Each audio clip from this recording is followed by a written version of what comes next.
อันนี้น้ำกินจะบ่นี่น้ำกินจะมากินอยู่นี่นะป้าใบอ๋อพี่น้องมันจะมากินน้ำอยู่นี่ได้พระน้ำมันเปื้อนโอ๊ยพี่น้องเลยอันนี้น้ำไหลมาแต่ใช้นี่ฮะนี่พูดมาแต่กุดใหญ่กุดใหญ่เออนั่นมันนั่นอะไรเคยน้องลำเลือบอกน้องลำเลือก็พูดอยู่เท่าอันนี้กุดอันนี้กุดน้ำมูลโอ้กุดใหญ่กุดน้ำคำเอาแล้วเห็นอะไรนั่นได้จังหวะสะมากินแบบนี้นะมึงก่อนพี่น้องเอ้ยโอ้มีขี้เหงื่อได้ไม่ขี้เหงื่อได้แล้วบ่นี่ได้แล้วโอ้จะมาสะน้ำเลยมันไม่ขี้เหงื่อเขาพากันกินแบบสิว่าแต่ละเถื่อกินอยู่ในแหละโดยบดบ้านบ่มากินอันนี้นี่นั่นแหละเขาปลูกมีน้ำเขาก็มากินเขาปลูกกินน้ำปะยังเคินน้ำแล้วนอนสิเวลามีมีงานไม่เป็นสุดอ๋อเป็นเรื่องเป็นงานจังได้ซื้อเนาะแขกคนมาสินะจะได้กินน้ำมันเนี่ยอนามัยเนี่ยเหมือนปลาขอวะฮะใบโมแม่เนาะเห็นแต่หางมันเลยดึกมาฟังแม่นัดตัวใหญ่นะเฮ้ยเดี๋ยวชักก่อนมันคือตัวใหญ่แม่ไหนฮะอ๋อพี่ปลาดุกก็เลยอ๋อพี่น้องมีปลาพ่อบอกมันคือสีดีเดี๋ยวพ่อซะมันคือสีหลายตัวอยู่ซะน้ำสางในกินปลาพร้อมพี่น้องนี่เจ้าอัดไว้นี่ปลาไว้นี่เจ้าเอาขี้ดินอัดไว้นี่มันลงมาคือเก่าเลยน้ำโอ้ต้นน้ำแล้วบ่เมื่อยบ่หาบตั้งไกลไปสิบ่เมื่อยเนาะเคยเลยไปลูกไปยัง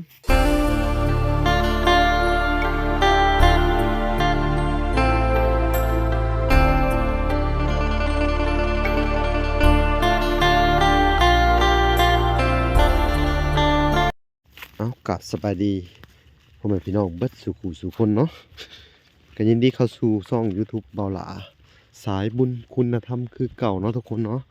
ทักทายสบายดี FC ทางฝั่งไทยและ FC ทางฝั่งลาวเนาะว่าจะภายในและต่างประเทศเนาะโอเคเนาะทุกคนกะสบายดีพ่อแม่อยู่ทางเมืองนอกเมืองนาพี่น้องที่เมืองลำคลิปเบาหลาอยู่เนาะ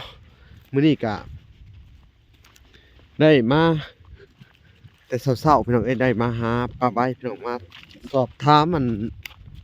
เรื่องเฮือนเรื่องซ่านเพิ่นว่าสร้างเพิ่นไอ้สิเฮ็ดบ่เพิ่นเฮ็ดราคาเท่าใดพี่น้องก็ตามทางร้านเพิ่นมาเบิ่งเพราะว่าบ่เห็นเพิ่นอยู่เฮือนเพิ่นว่าเพิ่นมาตักน้ำมาหาบน้ำตั้งไกลเลยเนาะละ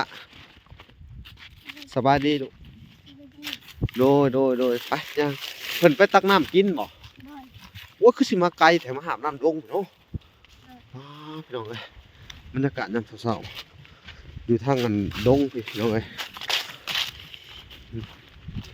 โอ้น้ำกินเนาะแถวนี้เนาะมันมากินน้ำสกายเลยพี่น้องอย่างเป็น2-3 กิโลเพื่อหาบน้ำไกลแถวบ้านนี่มันเป็นสระน้ำบ่โอ้น้ำสางดงเนาะพี่น้องมีแต่ป่าแต่ดงเลย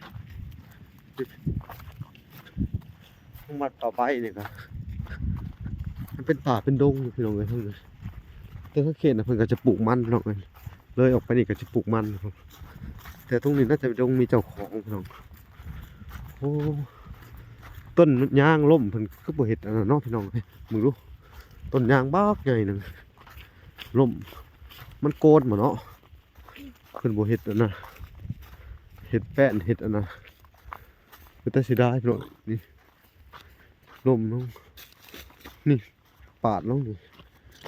เป็นอะไรคือโกนบ่ไม่โกนมาจากเนาะลงเหมือนก่อนนะ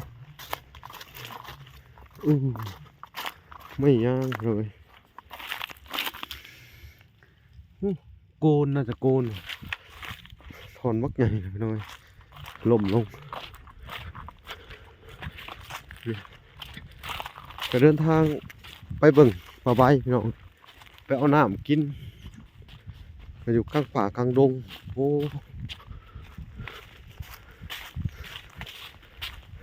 เวลาน้อยกับพาไปเบิ่งเนาะไปเศร้าเลยพี่น้องอันเดโอ้เกือบมันใส่ชุดใส่เกือบที ทั้งหมดเราซื้อมะพร้าวของมันนะครับคนใช้จะเป็นลูกอันน่ะบ่เพราะจะเป็นลูกแม่เพิ่นอ่ะโอ้แม่เพิ่นแล้วได้กว่านะฮะมากินน้ำแบบนี้นะฮะโดยอันนี้น้ำกินจะบ่นี่น้ำกินจะมากินอยู่นี่นะป้าใบอ๋อพี่น้องมันจะมากินน้ำอยู่นี่ได้พระน้ำมันเปื้อนโอ้พี่น้องเลยอันนี้น้ำไหลมาแต่ใช้นี่ฮะนี่พูดมาแต่กุดใหญ่โอ้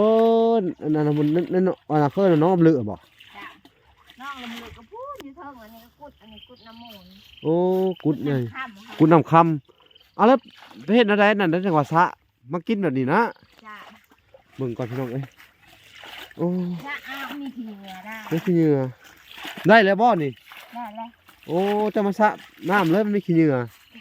เขาพากันกินแบบสิว่าแต่ละเถื่อกินอยู่ในแหละโดยบดบ้านบ่มากินอันนี้นี่นั่นแหละเขาพวกมีน้ำเขาก็มากินเขาปลูกกินน้ำอันน่ะยังเคินน้ำอนามัยน้ำบาดาลเขามีน้ำบาดาลเขาก็บอกกินเนาะน้ำก็บ่มีเวลาขาดมันเคินแต่ว่าน้ำสั่งอ่ะกินบ่ได้ว่าของเจ้าน้ำสั่งติดเทือนน่ะเที่ยวเจ้าหดพักมาแล้วใครสิกินน้ำกลางบ้านเนาะน้ำสกปรกเลยกลางบ้านเพิ่นน่ะตัวนี้สะอาดกว่าเป็นบ่โอ้น้ำออกบ่อน้ำออกบ่อน้ำเกลือปลาใบนี่พี่น้องมันออกบ่อมาตลอดเลยเนาะผู้ใดมาเห็ดบ่อไว้แบบนี้ให้พระองค์ฮันได้ครับสะข้าวนั้นแต่บูฮานผู้บ่นี่สะแต่พ่อแต่แม่ผู้น่าเขามากินอันนี้โอ้แล้วก็ย่างว่าใกล้หาบไว้เป็นเนาะหน้าแรงก็มากินอันนี้เนาะขนาดฝนนี่กินบ่ได้นั่นเป็นห่วยเนาะหน้าฝนมันก็ไหลฉัดไปเลยมันบ่เขาก็มาซะเอาบ่วิดหน้าฝนแหละเนาะ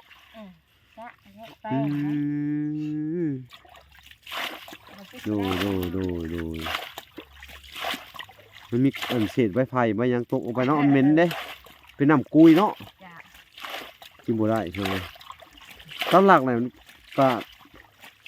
น้ำกับมันแบบอันตรายน้ำแบบสิเนาะเป็นตะยานเนี่ยเป็นนิ่วเป็นยังขนาดโอ้พี่น้องเป็นจังได๋แหละพี่น้องสิซื้อน้ำกินกับบุญเงินต่อไปวะมีเงินว่าซื้อน้ำอนามัยกินนี่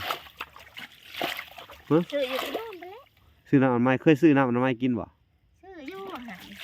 วันนี้มีเงินไม่ได้ซื้อโอ้แล้วก็ซื้อ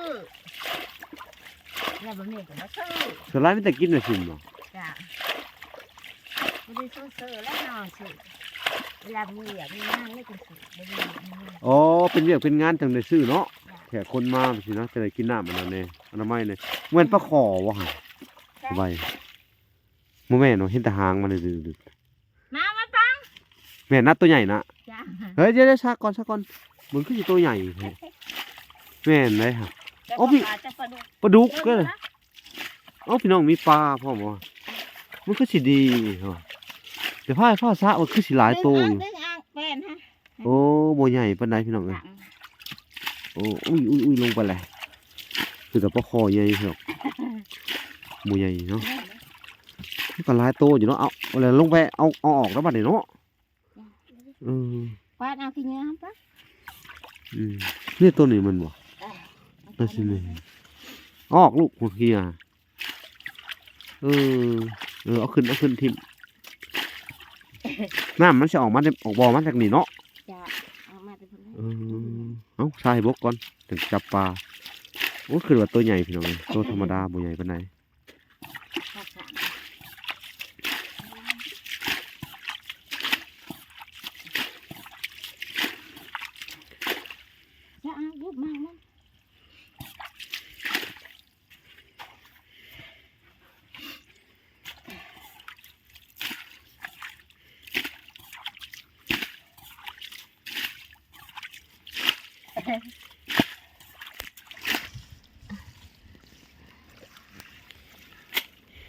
ต้องกวาดเอาไปตลอดเลยบอกประไว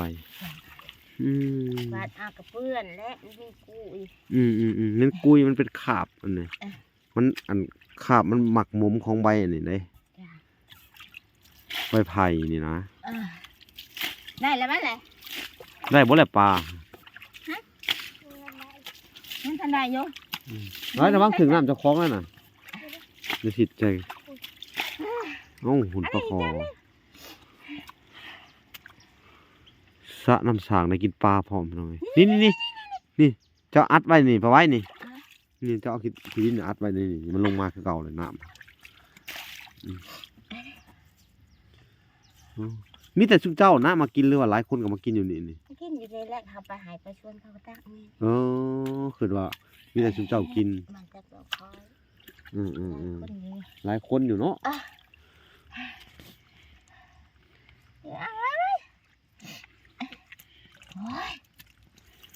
ปลาตัวเดียวเลยจับหน้าเลย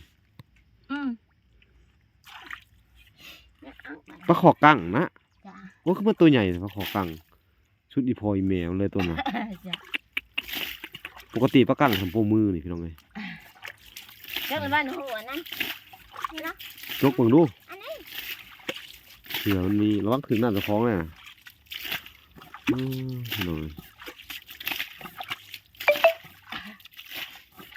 น้ำมันกะอันนั้นเนาะมันไหลออกมามันก็ไหลออกมาอยู่บ่เงินน้ำเก่าเนี่ยบ่มันไม่ใช่ไหลแห้งบ่ดึงมาละโอ้พี่น้องจะเป็นแบบนี้ได้เป็นน้ำคำพี่น้องแป้งใหม่เพิ่นบอกดูอะไรต้องแป้งทุกครั้งโอ้พี่น้องแป้งกินบ่แซ่บได้แค่แป้งกินบ่แซ่บมันนัวบ่น้ำนี่เลยอะไรมันหอมมันไม่หอมอีกน้ำกันน้ำมันสิหอมมันเหม็นกลิ่นอันนี้บ่เอาไว้น้ำข้ามนะน้ำข้ามมันออกขอยามันเหม็นกลิ่นใบไม้นี่นะก็มินแหละห้ามบาเดินบลบาดมาแต่ว่าเขาเห็ดแล้วมันสิหอมขึ้นมาบ่หอมกลิ่นดินนี่เนาะเวลาเขากินเนาะเขาได้เอาคั้นเขาได้ตักออกตักขี้ดินจะเอาคั้นตะกวดเอาดิสิหามือบ่หรือว่าทิศช่องทิศเขาจะมาชะอีกทีหนึ่งรู้แล้วเดือนหนึ่งบ่มีขี้เหงื่อกับบ่มาชะคือบ่เอาหาแหน่งก็ได้มาคุมไว้บ่ได้บ่บ่ได้เอาแหน่งมาคุมไว้สิใครอยากกินก็เปิดกินสิบ่ได้บ่เนาะได้คือกันแล้วพี่น้องเอ้ย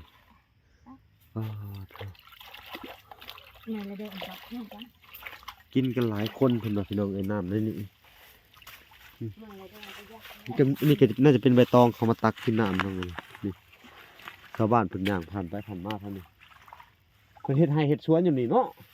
เพิ่นก็มากินอยู่นี่ได้พี่น้องเอ้ยอันนี้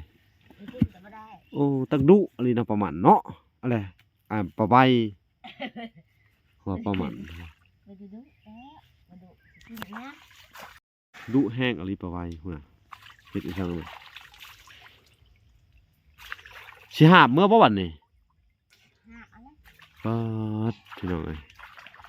ยพี่น้องเอ้ยมาเบิ่งน้ำกันเพิ่นสิหาบมื้อหอดว่าไกลเลยพี่น้องเอ้ยจักมัดนะจักกิโลนี่ฮะแม่น2กิโล2ลักผู้จ้ะได้แล้วดิไว้เนาะพี่น้องน้ำขึ้นครับผู้ขึ้นมาวุดไปพี่น้องเอ้ยสิให้เบิ่งปลาใบเพิ่นหาบน้ำพี่น้องเอ้ย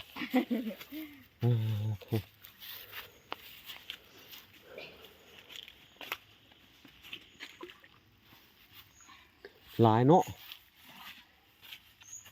ขี้เหงื่อขี้ยุแทนนี่มันปีลงมาตลอดก็ได้ซะอีกแล้วนี่อย่างหลายลีพี่น้องขี้เหงื่อใหม่ๆนี่เดี๋ยวเพิ่นก็ได้ซะอีกนี่ต้นน้ำแล้วบ่เมื่อยบ่หาบตั้งไกลไปสิบ่เมื่อยเนาะเคยเลยไปลูกไปยังมาแม่ฝุ่นน่ะ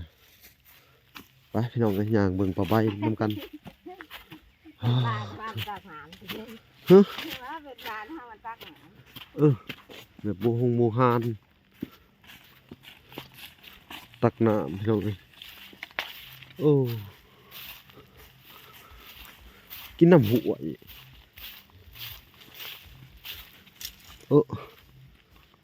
น้ำเนิมมีมั้ย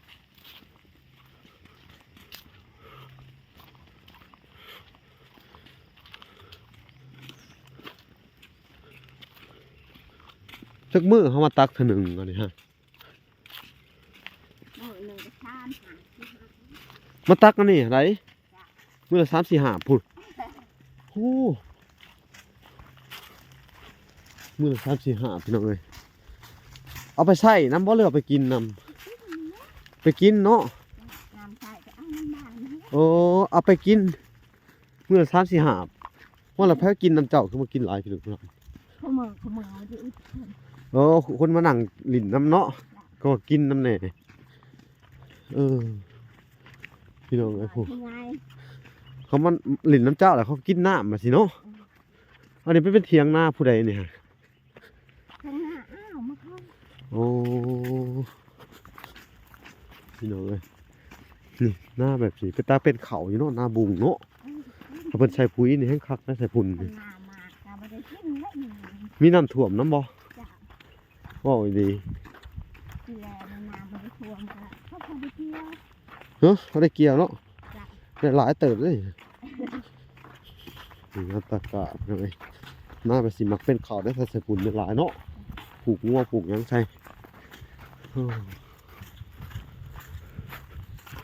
นี่พี่น้องเอ้ยเทียงหน้าสุพรรณแต่ว่ายังเป็นป่าเป็นดงเมื่อก่อนแห้งดงหลายตอนที่เขาบ่ทันได้เฮ็ดอันนะพี่น้องเอ้ยตอนที่เขาบ่ทันได้ปลูกมันเนาะตอนนั้นมันบ่ทันได้เป็นราคามุ้ยให้ปลูกเนาะยังมุ้ยให้เฮ็ดทางดงทางป่าเนาะแต่เดี๋ยวนี้เพิ่นเฮ็ดมันดงมันก็กว้างมันก็ใหญ่กับทางเนาะเฮ็ดให้เบิดพี่น้องเอ้ย ใช่ก็อยากได้ด้วย ใช่ก็อยากได้ประเภท นี่พี่น้องไอ้ดงป่าต้นไม้ต้นใหญ่พี่น้องเอ้ยป่าทางไปเอาน้ำของป่าใบ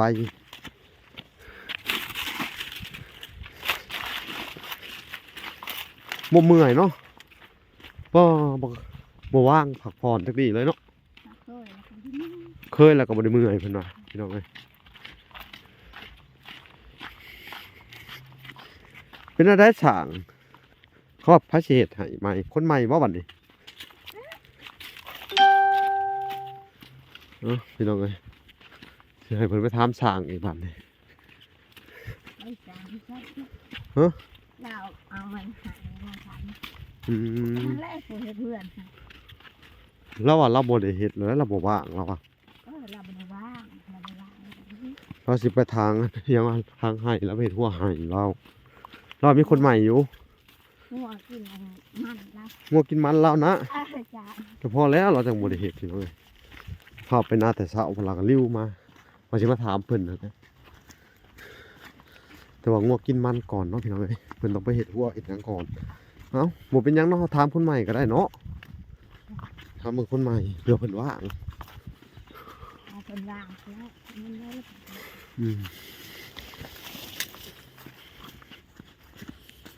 ้ ค่อยๆเฮ็ดไปพี่น้องก็ขอบใจทางเอ๋ยน้อยเนาะที่ว่าซอยเหลือทักเคสนี่บ่ลากเขาอุ้ยพี่น้องเอ้ยปีนหัวบ่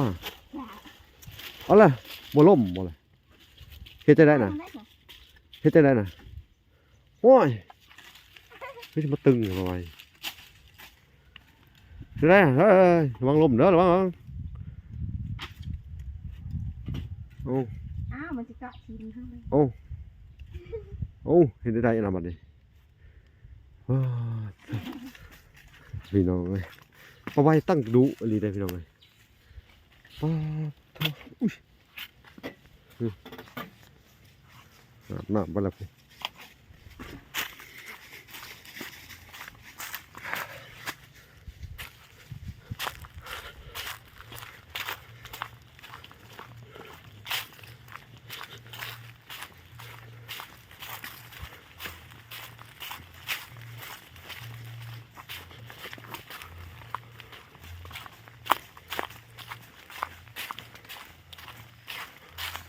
ผ่านป่าผ่านดงไปหอดเฮือนเพิ่น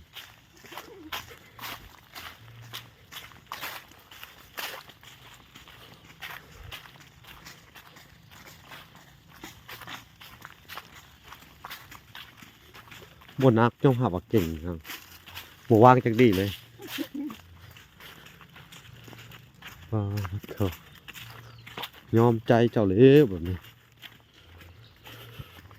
แข็งแห้งเนาะ เก็บไว้ก่อนเดี๋ยวเขาได้กิน บ่เฮ็ดก็บ่ได้กินว่าซั่นวันยามเจ็บโซ่อันตรายเนาะ จ้ะ มีคนเบิ่งนะ น้องนึงนะ โอ้เรื่องใครอยู่มีกับเพิ่นเนาะ ล่างแล้วเบิ่งเจ็บ โอ้ เป็นแลนล่างแล้ว มีแต่เพิ่นเนาะเป็นแหลนหยังเนาะแม่นอยู่ยังเบิ่งกันอยู่เนาะ น้อง ป้าหมกไว้ต้นนี่หลายเลยนี่มีแต่หมากใหญ่ๆนี่พี่น้องหมากหวายเป็นตากินอยู่เนาะแซ่บเนาะ มีแต่ละค่ะ แข็งบ่มันสุกก็แซ่บได้คือบ่หมากหวายมันออกผัดๆแท้ๆฮะเสียงนกจุเตี้ยพี่น้องเอ้ยบ้านเพิ่นยังเป็นธรรมชาติอยู่เลยพี่น้องเอ้ยทางบ้านป่าใบนี่ป้าหมักไฟเนาะนี่เนาะ จ้า นี่ก็หมักไฟก็มีพี่น้องเอ้ยดิเริ่มเป็นหมากแล้วเนาะ จ้า อ๋อพี่น้องเอ้ยดิหมักไฟพี่น้องเอ้ยนี่นี่หมักไฟหวานบ่นี่ของเจ้าบ่อืมโอ้สมเนาะ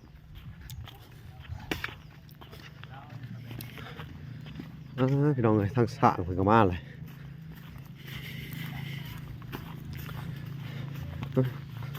พี่น้องเอ้ยทางสร้างเพิ่นก็มาเลยได้นี่พี่น้อง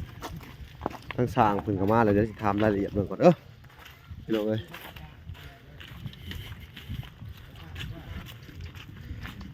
นี่เนาะ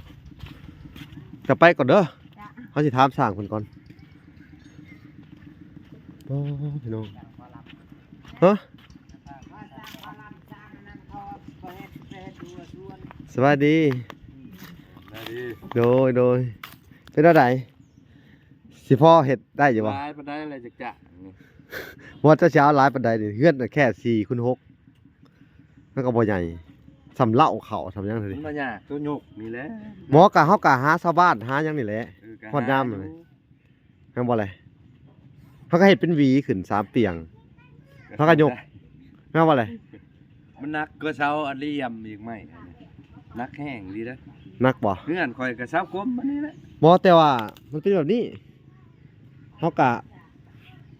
ตั้งหาชาวบ้านนี่ล่ะย่อเนาะก็สิได้อยู่แล้วว่า พังเอาบ่เนี่ย พังดินเราพังเอา มันก็ต้องเสียหมูเสียไก่บ่ได้ ก็ต้องเสียไก่เสียหยังหั่นแหละมันก็บ่ยากหรอก อ่าหลายปานใดแหละ จะอยากได้ปกติจะเฮ็ดหลายปานใดสำสั่ง ว่าแล้วมุ่งอิหยังเรียบร้อยเบิดบ่ แม่นภาพบ่ เออ ก็เรียบร้อยเบิดมัน10 ล้านพุ่นแล้ว ประมาณพุ่นแล้ว มันซ้ำกับเพื่อนเลยได้เนี่ย ว้ายซ้ำกับเพื่อนแล้วนี่นะ ราคาจ้างสร้าง เออ ตั้งหาซอยเล่าบ่ได้บ่หรือนั่นใด ก็บ่แม่นว่าบ่ได้ก็อยากซอยอยู่นั่นแหละคันสร้างพื้นนี่เขาก็อยากเอาหลายกว่าหันพุ่นแหล้วอันนี้ก็ไม่เท่าเขาได้นี่ ก็คือสิมาเว้าหลายแต่เกินเหตุ มัน เกิ ก็ นผล บ่ได้เกินเหตุแล้วมันแล้วบ่ได้นี่น่ะมันว่าแล้วเบิด 10 ล้านค่าเฮือนค่าซื้ออุปกรณ์นี่ก็เขา10 ล้านมันก็ไม่เท่าเจ้าคือบ่ซอยกับเราแน่จังหรือเป็นอะไร ซอยแล้วอันแรกก็แบบว่า10 ล้านนี่เรียกกระปอกกระปูชังข่อยคอดที่ชังข่อยเบิด สังกะสีเจ้า บ่ได้ออกมีคนบ่ได้ออกแต่สังกะสีกับไม้ มีหยังในของเจ้าเว้าเบิ่งดู มีคอนมีเล็กกระปู ค้อนข่อยสิซื้อให้ มีลักกระลับเม็ด รับเม็ดข่อยสิซื้อให้ มันหลาย เอาของข่อยก็ได้ เออ เอาบ่หรือแนวใด เจ้าก็เว้าดูราคาพอพังในตั้งเรื่องตั้งหากันนี่บ่ได้บ่นี่ก็ซอยกับลาวได้กับน้องลาวนี่ก็ได้ให้น้องลาวซอยนี่ ก็ซอยอยู่ นี่เนาะ มันมานักเป็นโยกที่บอกว่าเขา หยกในบ่ได้ให้ชุบเจ้าได้หยกเขาสิหาชาวบ้านได้บ่ไก่ก้านี่ ทีละต้นนะ เออ บ่ได้เสื้อเขาเด้จนนั้นมันสิทับหัวจะตายอุ้ย คน10คนได้บ่หามายอนี่สมมุติ20คนได้ฮะ เจ้าหันได้คันว่า10นี่บ่ปานใด เรื่องไก่ขอยสิซื้อมาเองเรื่องของกินหาแต่ว่าเจ้าเว้าฟังดูมันเกินเหตุราคาได้พี่น้องกันแท้ๆได้สิเจ้านี่เอาเว้าให้ข่อยฟังดูข่อยคือสิมาพังยากให้มื้อนี้พังยากอะไรได้ คันว่ามันก็ต้องใช่ที่เราเวลา ชุบข่อยว่างข่อยสิข่อยมาเฮ็ดเอา2-3คนผมมาเฮ็ดซอยชุบเจ้านำ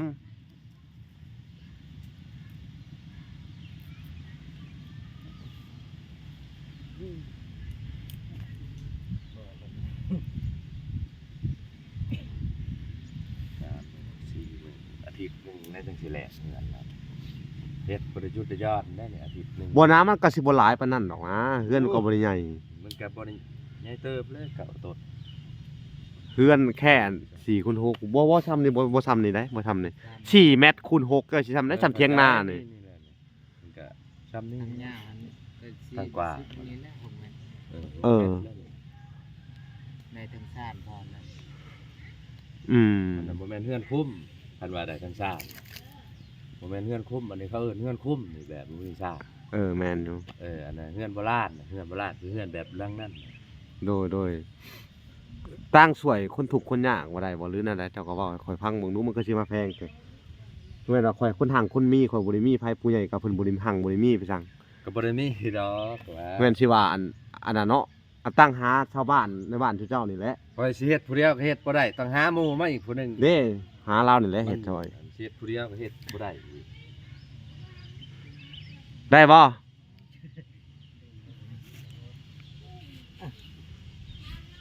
ตามล่าผู้สิขีดเสร็จแล้วเขาจะเฮ็ดบ่เป็นเนาะ อืม อันว่าเขาขีดค่านั้นแล้วก็ค่อยบากค่อยถากกันได้อยู่ดอกค่อยนะ อืมจะเฮ็ดได้ว่าสมมุติว่าเราขีดได้ซื่อและอิหยังอะนะ คำบ่ขีดเนาะขีดไว้แล้วก็ บากไว้นะเนาะบากไว้แล้วก็เฮ็ดเรื่องย่อมันบ่มีปัญหาย่อทีละต้นก็ได้เนาะ ย่อทีละต้นจะไปเอาอัน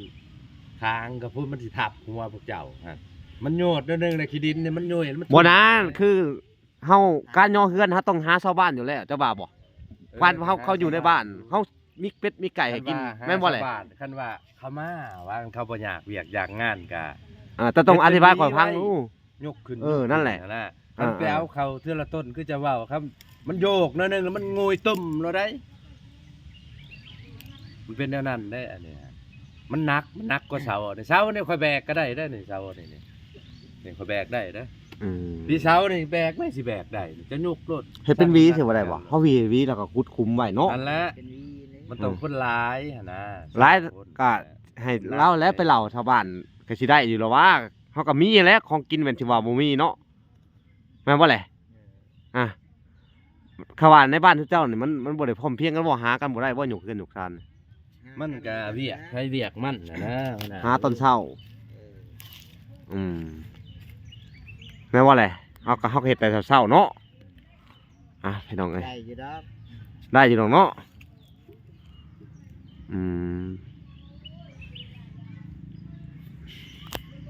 โอเคเนาะในเรื่องของสร้างเนาะทุกคนเนาะก็ถือว่าน่าจะเป็นผีเป็นน้องจะเป็นน้องชายของเราเนาะ แม่น โดยก็ถือว่าอันคนก่อนเนาะคนที่เฮาคุยไปก่อนหน้านี้เนาะทุกคนเพิ่นก็เว้าเกินราคาเพราะว่างบประมาณมันก็สิบ่มีเนาะแล้วเฮาก็อาสาให้ทางอันน้องชายเพิ่นเฮ็ดเองก็สิให้เป็นสินน้ำใจก็ซ้ำที่อันผู้ใหญ่เพิ่นมีเนาะคือ1ล้าน2ล้านหรือว่า3ล้านนี่ก็เนาะทุกคนเนาะก็สิประมาณนี้เนาะเพราะว่าเฮาก็สิได้อันไปบอกทางอัน เจ้าของงบประมาณคือเป็นของเอ้ยน้อยเนาะพี่น้องเนาะก็ถือเพิ่นให้ทางเบาหลาและเบาพรมาสอบถามทางรายละเอียดเกี่ยวกับการที่จะย่อเฮือนนี่แหละเป็นบ่ว่าจะเป็นสร้างบ่เพิ่นเอาเท่าใดนะเพิ่นก็จะฮู้รายละเอียดเนาะแล้วเวลาก็จะมาถ่ายรายละเอียดลงในจุดนี้เนาะก็มันก็สิเป็นคนอื่นมันก็สิแพงเนาะถ้าเกิดว่าเป็นพี่น้องตัวเองก็มันก็สิธรรมดาก็คือว่าตั้งจ้างตั้งหาตั้งช่วยเหลือกันเนาะแม่นเนาะพี่น้องเพิ่นก็คือว่าอยู่บ้านเฮาดำล้าน2ล้านมันก็บ่แพงแมันบ่ก็ถือว่าถ้าเกิดว่าคนอื่นคือได้ยินไปในคลิปต้นๆแหละเนาะพี่น้องเนาะ